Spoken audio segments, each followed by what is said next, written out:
like that. It was a little dicey for a while, but I liked it. What was dicey? Well, like, the Leafs were the better team the whole time, but the Flyers did, like, try for a bit. What's wrong with that? Connor Bedard had 6 points tonight. 6? 6. 4 of them were goals. I hope he goes to the West. Really hope he goes to the West, yeah. Let's go! Give me what I want! Kick down the door! Drew, you are not doing this! What?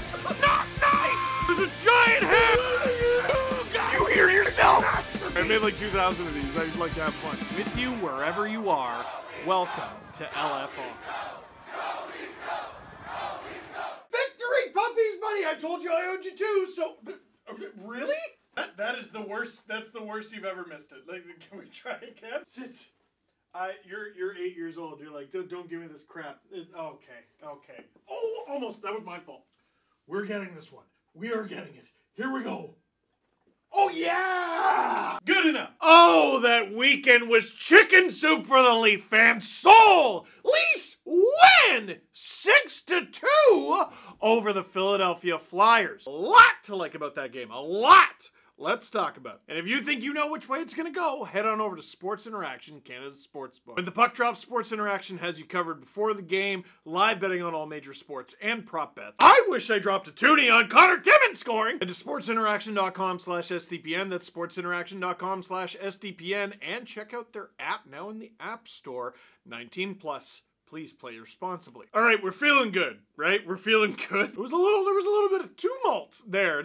We weren't excited about the goaltending. We didn't like the general direction of the team, and I'm pretty sure a fair chunk of the fan base tried to trade Morgan Riley for a little bit there. And a lot of you right now, it wasn't me. It was surely not I. Hey, they just won back-to-back games on the weekend. I'm not going to read the receipts. That was a great game for the Leafs, and it was a little tight for a little while, but it really wasn't. The Leafs were in the driver's seat the entire time. First and foremost, even though they didn't score until about halfway through the period, that's one of the Leafs' best starts in a long time. They ran the Flyers show for the first few minutes. It was gross. Whoever they threw over the boards, it was waves and waves, and they were just in the Flyers zone the whole time, getting shots, getting chances, creating havoc in front of Carter Hart. Puck goes the other way, we all bite our nails, bite them down to the nub, which is actually like, you know, like COVID has been awful, but one of the nice things is I've kicked my nail biting habit. That's what happens when you're afraid of your own hands for like 2 years. Because the start was so good, but they didn't crack the Flyers when the Flyers head the other way. Oh, you know which way it's gonna go. That way, the Leafs net is that way, and past the goaltender into the net. And no, Matt Murray was sharp when he needed to be. And he was able to hold the fort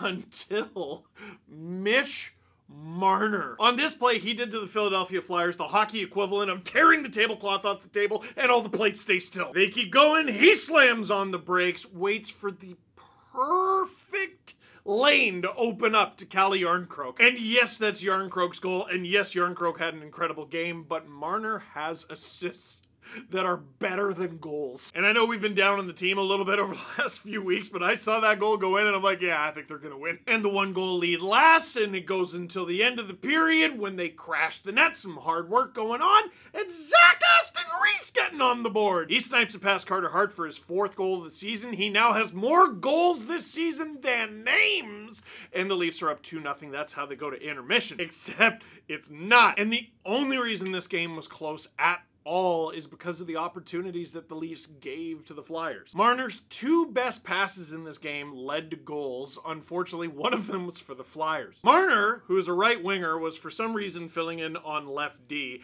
and at that moment, I discovered that Marner is actually an Italian name. Because I'm a pretty good lip reader and translator, he loosely said, "I cooking a pizza!" Travis Konechny says, "Atzamata for you, oof maroon." It's 2-1 heading into intermission. That's where Sheldon Keefe makes his money. Okay, hey, we're completely outplaying them. We're dominating them because we should be. How about we don't do that thing where we give them the puck anymore? And it worked. Now, there were a couple lineup changes, important lineup changes heading into this one. Brad Hunt taken off of the 4th line. Wayne Simmonds goes in. I actually love this because you never know how many games in the NHL Wayne Simmonds has left. He has very rarely been in the lineup this season. And Philadelphia is where he spent the vast majority of his NHL career. The fans still love him there, and they're correct. So it was good to see him in there. He deserved it, and he played well. The other big change is Connor Timmins got into the lineup, but it wasn't in the way that Leaf fans were hoping for. I saw a lot of people calling for Connor Timmins to be put into the Leafs lineup. I didn't see any of those people say take TJ Brodie out to make it happen. But you know what? The Leafs have had a lot of banged up guys over the last little while.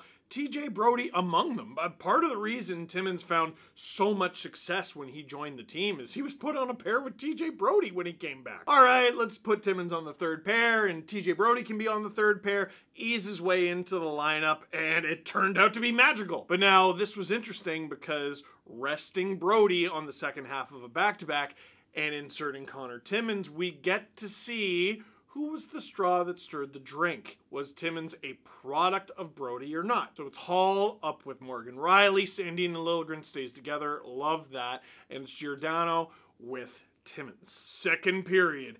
Connor HIMMINS grips it, rips it, buries it for, if you can believe it, his first career NHL goal. This dude was a second-round pick of the Colorado Avalanche in 2017 by Joe Sakic. He's pretty smart and pretty good at drafting, which is the thing that we've forgotten in recent memory because they traded all their draft picks. All it got them was a Stanley Cup. What a bunch of idiots. And obviously we know Timmins' career was completely railroaded by a slew of serious injuries. Traded to Arizona in the Darcy Kemper deal, it only got worse. He comes to the Toronto Maple Leafs with 7 career points, all of them assists in 41 career games. This was his 12th game with the Leafs, and having an assist earlier in the game, this goal gave him this goal gave Timmins 10 points in 12 games since joining the Leafs. Look at this, a childhood dream recognized. He never wanted to play for the Avalanche, Drew. He never did! And he got the moment and the puck and the accomplishment and everything, and it would have been so much cooler if the Leafs didn't surrender a goal like less than 2 minutes later. And it was to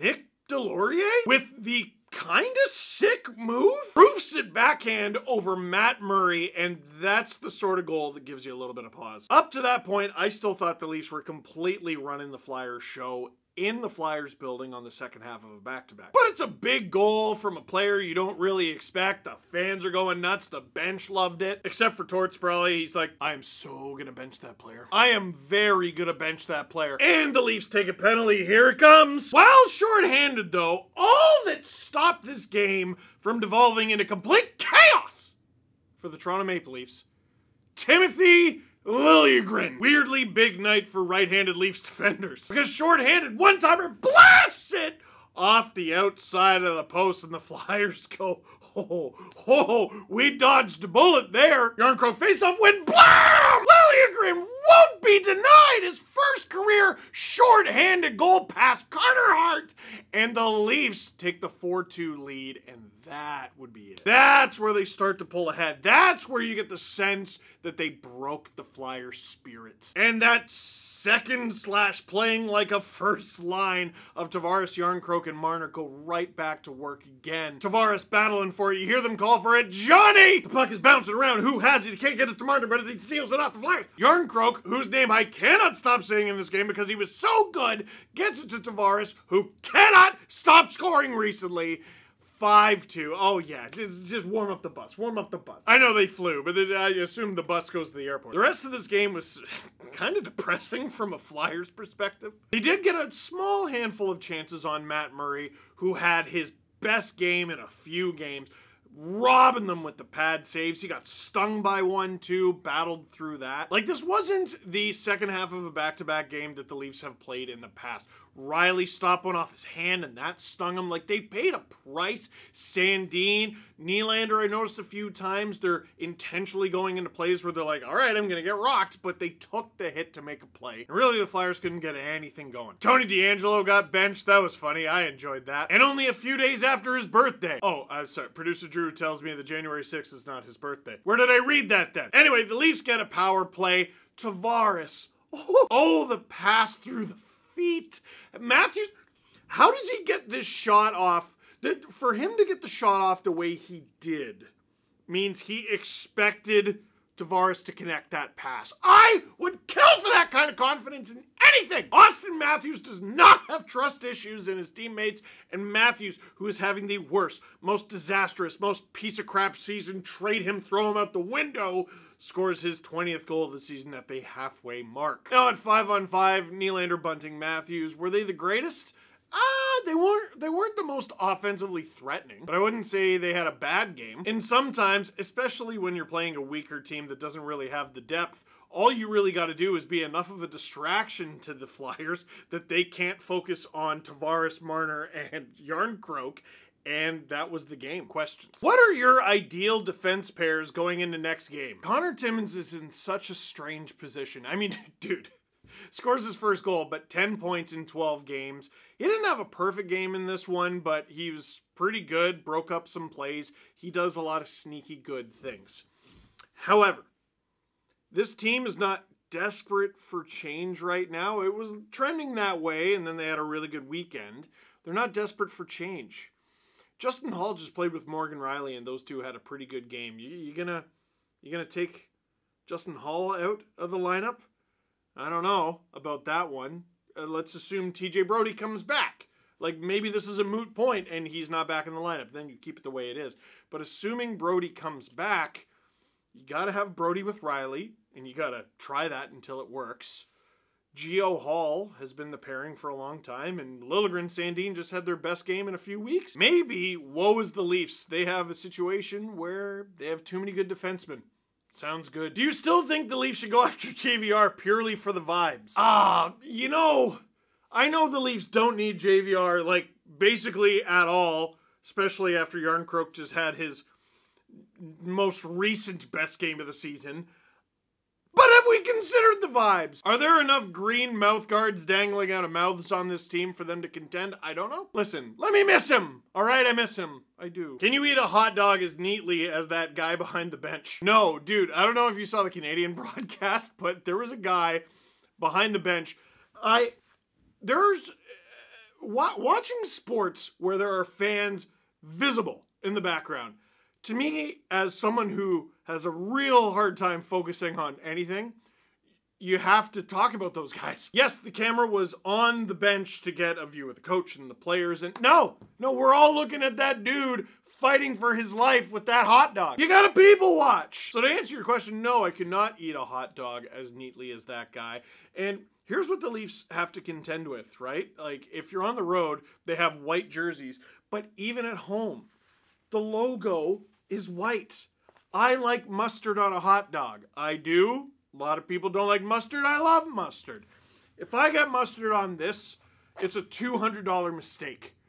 I can't make the mistake. That's why at games I'm just terrified. I gotta get like chicken fingers or something. I gotta get finger food that, like, it's not all sauced up. Steve, you don't put sauce in your chicken fingers? Yes, I put sauce. I dip it into the sauce. That is very different from drizzling something on an item of food and then eating it. This is backed up by science. Anyway, I forget what the question was. I love food though, so thanks. And question for the comment box down below. What do you think? Are you feeling better after this past weekend? I know I am. The boa constrictor. Like, that was good, man. Good performances out of Samsonov. Good performance out of Murray. The D-core, and they used 7 different guys. I like lines 1 through 4. Everyone had a little something to talk about in a good way. But for now, that is it for this one. Thank you very much for watching. Click like if you like this video. Click subscribe if you really liked it. Tell all your friends. Hot weekend, hot team, baby!